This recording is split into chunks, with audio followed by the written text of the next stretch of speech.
it rolling. We are back live here on KJAGradio.com, KJAGradio.com. We have got a great guest joining us today here on our big broadcast. Brad, go ahead and give us a brief introduction on yourself, my friend. Tell us a bit about yourself. Well, I've been a musician for about 25 years now, mostly in the Wichita community, although I've toured lots of different places, mostly around the Midwest and South. Never been to the coast so much, but music's pretty much my life, and if I can make $1 doing it, I'm happy, but if not, I just do it for the look on your face when I'm playing for you. That's awesome. That's awesome. So how did you get started doing this music thing, man? Because you've been around the Wichita area for a heck of a long time. Well, how it started was just being encouraged by my family as a child. You know, my grandma was a playwright. She did a bunch of different Broadway musicals and stuff. So I grew up watching her play her piano. And I just said, man, I want to be like that. You know, I want to do that. And it went from there on into adulthood, just picking up guitars or pianos or learning to play the bass or even horn section stuff. I just always had a passion for it. And when I found out that I could actually be in a rock band and do that, that's, you know, that was the end all to beat all, man. That's really how it started for me. That's awesome. That's awesome. Well, you have got a heck of a background. You've done some amazing things in music. What's been some of the interesting accomplishments that you've been able to do in the Wichita area? Well, I think my biggest measure of success was about a decade ago when I was in a band called BarrelBright, and yes, I remember that. We really ran that one like a business, and it was fun because the opportunities started to come, and we started to get bigger shows. Opening up for Taproot, that was a pretty cool deal. Yeah. We ended up getting a one-off radio deal. I think it was T95 that set us up with Halestorm, which we ended up parlaying into a small tour with them. So, you know, I really miss those experiences, and that's why I'm trying to get back out there and do it again, because I miss that lifestyle and the way it felt to be able to be on stage pretty much all the time. Yeah. So you have got a brand new album. Let's talk a little bit about this. Take me through the recording and writing process for this. Okay, well, you know, about a year ago, this would have been April of 2020, we're like dead in the pandemic zone. Unfortunately, I lost my mother, and she was very much my best friend.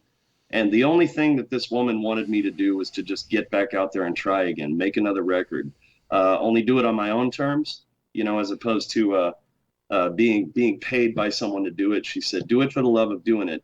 And my very good friend, Jon Voges, and I decided that we were going to set out and make an album. And so we did. We started that week. We amassed whatever we needed to finish our studio, meaning a variety of different gear, guitars, so on and so forth. And we just started putting forward the effort. You know, he was my engineer. I was coming up with the ideas, and we were mashing up, trying to get like a song done a week. Now, that was pretty aggressive. We didn't get it done, but here we are a year later, and I'm going to have 300 discs in my hand tomorrow. Wow. So 1 year, and we got it done. I'm no fast pro at this, but man, it was a great ride trying to get it done. And he's actually sitting here with me, and he's in the room. So you guys putting this album together, now that this is out there, or going to be slowly but surely out there, what is the game plan as far as shows and getting this promoted and everything? Well, actually, this coming Tuesday, we've been doing a lot of work through the Elbow Room in Wichita, mainly because that was like the last venue that was sort of hanging on and still doing stuff, despite the way the world's just been crumbling lately. So they've always shown us a lot of love. So I decided, why not just set up the album release party with them? So we're going to try and throw the biggest party we can, sell a couple of records, get people into the music. And I just got to say, I didn't actually even have a band for this thing. I mean, this is all stuff that I just kind of created or played on my own with Jon's help. Maybe a few other musicians had been a part of it, and we don't have a band. So I'm trying to release the record. And and look for the right people to play with me because we would like to tour on this content. I figure the hard part's out of the way. Now we just have to learn it all. Yes. Yes. Yes, you are correct on that. So are you guys, actively looking for musicians? How are you going about this to find the right people to fit into the slots? Well, going the social networking route's an obvious answer to that question. I mean, you're going to meet any number of people online, but we take it one step further and we try to host open jams. Jon hosts 2 different open jams himself. I only host one at the Elbow Room, but we try to frequently go around town and make friends with new people as we see them. It's a great breeding ground to find new musicians that you never even would have thought were out there. Yes. Like plainly put, you can be on Facebook all day long, commenting, writing, doing whatever, but it's not going to have nearly the weight that getting out there and stomping the pavement and trying to meet people face to face will have, Yes. Well, and the fact is you can only do so much on social media. You want to be able to hear these people and be able to talk to these people and everything. Yep, it's just a great way to communicate. I mean, if I can look into somebody's eyes while I'm talking to them. Actually, before I even got in here with you, I was so worried about where camera placement was because I didn't want to be one of those guys like, how they're staring off this way the entire time. Oh, yeah. Oh, yeah. So looking in people's eyes and connecting with them basically from spirit to spirit is pretty huge for me. You can tell a lot by somebody just in the first few moments of looking at them. That's awesome. We have got a great guest with us today. Brad joins us here on our big broadcast. And so you have got some amazing music. We're going to play some of it here in just a few. Tell me a little bit about Quarantine. Well, the song, I mean, as the name would suggest, it's about that period of time that most of us went through, barring some essential people and all that, where there were many, many days at a time spent in your home. You couldn't go anywhere. You couldn't do anything. And, at first it might have felt like one big vacation, but then suicide rates went up. People got depressed. And more or less the song's just about that struggle of, when's it going to end? When are we finally going to be over this thing? When are we going to be safe? So it's a song that just kind of, I wanted to embody that fear that we all had, and everything looks normal outside, but we know it's not. And it's just kind of my way of getting that fear off my chest of that time, that time put into me and so many others. That's awesome. That's awesome. We have got a great guest with us today. Brad Heagler joins us here on our broadcast. So how do we get this album? How do we buy the album? Oh, currently it's going to be available on, well, not currently. As of June 22nd, it's going to be available through basically any major streaming platform that you would be a part of, Spotify, Apple Music, all the bigwigs. On my website, there will be a link to where you can order a physical copy directly. And I'm just going to do all that shipping myself. So actually people who buy the physical copy are going to get a little bit better of a deal than those folks would on other streaming platforms. But basically on my website and through Apple Music, Google Play, so on and so forth. Basically what I've been telling people is if you can't find it, I'll be surprised. I'll make sure everyone knows. That's awesome. So what has been the feedback that you've gotten on this as far as folks that have heard advanced copies of the music? Surprisingly well. I was expecting more criticism, really, and what I've received is just like, wow, this is good. Where did this come from? That as of a year ago, I was literally just the guy just sitting on my couch, not playing music anymore, just feeling washed up, and then out of nowhere, hey guys, I've got a record. And people have been just genuinely surprised by it, I guess. But the response has been very good. That's great. That's great. It's always good when people want to give you feedback and are you know, I guess pleasantly surprised that you have music instead of, oh, he's released another album. Yeah. I can only hope to get to that point. Like, oh, dang it, there's another record. But no, it's been pretty good. So, how do you think the Wichita music scene has been dealing with the fact that there's been a worldwide pandemic? Because, like you mentioned, the Elbow Room, they've been still, shoveling people in there. They're still doing music, and there's some venues here and there that have been doing music, but for the most part, most of them have just been non-existent. Well, I think we've been dealing with it surprisingly well. It's got a level of unity that it didn't have prior to the pandemic.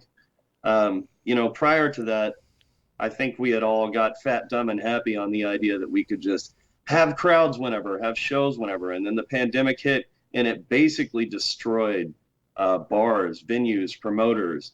The entire entertainment industry basically got crippled in so many months.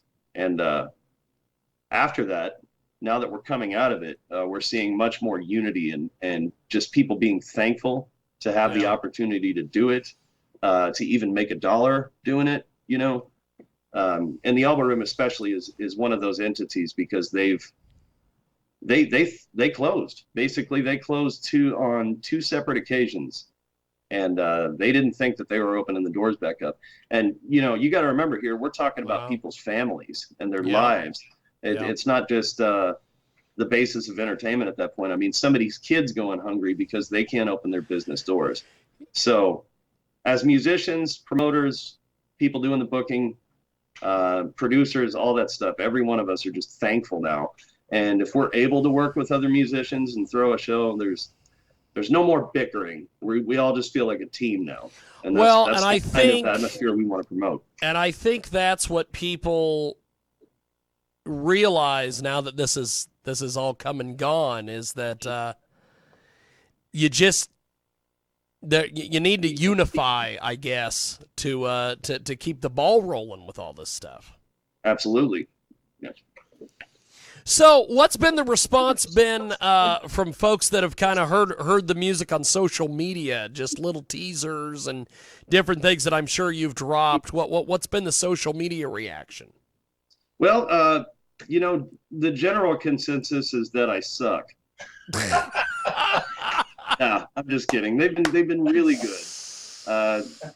I think due to my restrictions that I just set for myself, I've only been able to release the one single, and what we're about to hear on your show today is going to be the first time that anybody outside of our studio has heard. So yes, so, and that is where I want to go with the with the next track. You have got this great track here, Crater. Tell me a little bit about this. Well, the song Crater really just kind of wound up. I mean, we didn't plan it to be this, but how a song just kind of takes on life as you go through the process of writing it. And as I was going through the lyrics, I realized that I was writing about America and just kind of the turmoil that we've all found. I mean, once again, to go back to the pandemic, we realized that there was a lot of politicized stuff going on that just didn't need to be there. But it was almost a symptom, if you will, of like a sicker America, what the real underlying problem is. And so you've got these people yelling at the government over here. You've got these people defending government entities over here. We're all kind of warring back and forth. And I just wanted the song to kind of represent that point in time. There's a lot of unrest. And basically, the song says just what I want it to. We are who we are, and this is America.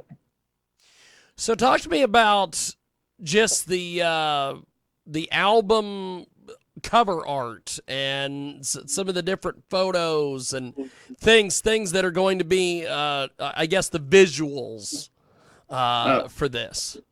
Well, I began working with a great photographer, a guy by the name of Brandon Vogt, and I gave him the general idea of what I wanted the record to look like.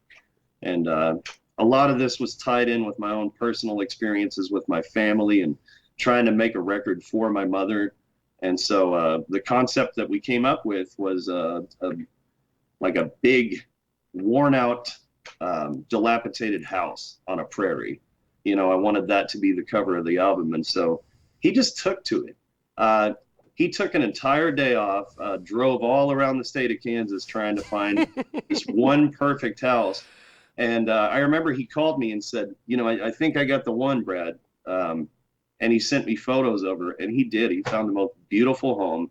He spent most of the day out there shooting it, making sure that he was getting the right exposures.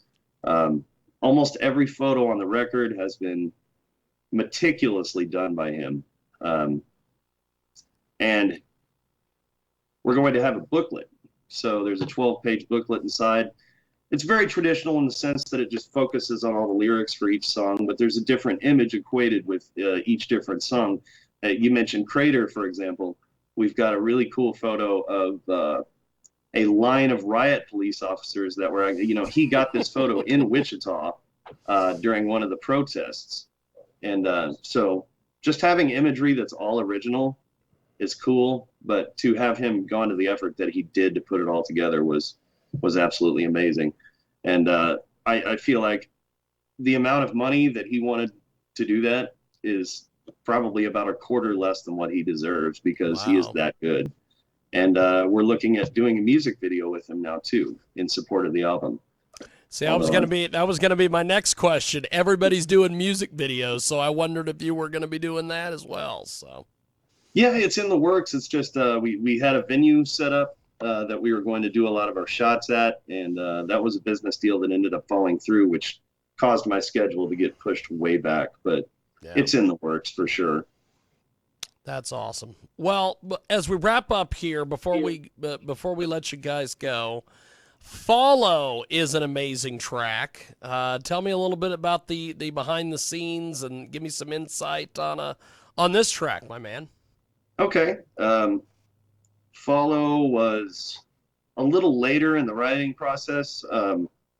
Although it's one of the first songs that's going to appear on the record, it wound up being done much later in the whole process. And the song itself, surprisingly, is actually about 15 years old. And I never thought that I would ever do anything with it. It was literally an old demo that was sitting around on a computer that just had dust written. It was just dust written, but I was out of ideas. And so I looked at Jon. I said, can we rework this? And he goes, I think we can. And he actually did a beautiful job of making sure that this whole thing came to life again. The lyrics are of extreme personal nature to me. Yeah. When I was a kid, you know, my mom was always my best friend. I lost my dad at an early age. And so her and I were pals. And one of the sweetest things she used to do is she would blow in my ear and she would say, I'll follow you anywhere. Mm-hmm. And I will never forget that feeling, that love that we shared. And so this song is more or less for her, but it's also for my wife. It's for my child. This is a message to all the people in my life that I love, that I will follow you. You know, I'll follow you till the end. And that's what that song's all about. Fantastic. Now, before we let you go, how do people get in touch with you on social media, buy your album, everything else, my friend? Well, you can find me at facebook.com/Brad Heagler. It's pretty simple. You may see my name and want to pronounce it Heagler. It's definitely Heagler. On Facebook, it's real easy to find me. I've got my presence there. I don't do a lot of the Snapchat stuff. I don't do TikTok. I can be found on Twitter. Just a simple Google search will put you in my neighborhood, I promise. That was one thing about your Twitter that because we always tag everybody on Twitter and everything. You're following no one and you have no followers. That is the greatest Twitter ever. Yep, that's right. It's the greatest. Maybe you can help me out with that. That is the greatest Twitter ever, my friend. Well, Because usually, it's always the 0 following, and then you have 1,000 followers, or there's these people that, for whatever reason, they think they need to get on Twitter and follow every single person they possibly can, and that will lead to Twitter followers, and so they're following 1,000 people, and they've got 15 followers. Well, Twitter is very new to me. I never considered using it in the past, and so this ought to just go to show you just how young this whole concept and idea really is, and branding myself and so forth. So, and I forgot to mention, people can just go to bradheagler.com. So that's awesome. Also another great spot to find me. That's awesome. Well, I appreciate you doing this. And thanks for coming on the broadcast and promoting this album. And I definitely want to have you on here in about a month or so. Come back and give us some details on how the album release went and how things are going. Okay, dude, I absolutely love the fact that you've had me on the show. I appreciate you sincerely. And James, I look forward to talking to you again real soon. Definitely. Thank you, brother. Thanks for doing this. We'll talk to you soon. Thank you. Have a good one. Appreciate it, man. There he goes. And we are so happy that he joined us today here on our big program. Coast to coast, border to border on iHeartRadio today, AMFM247.com as well. And that wraps it up. Go to KJAGradio.com for more.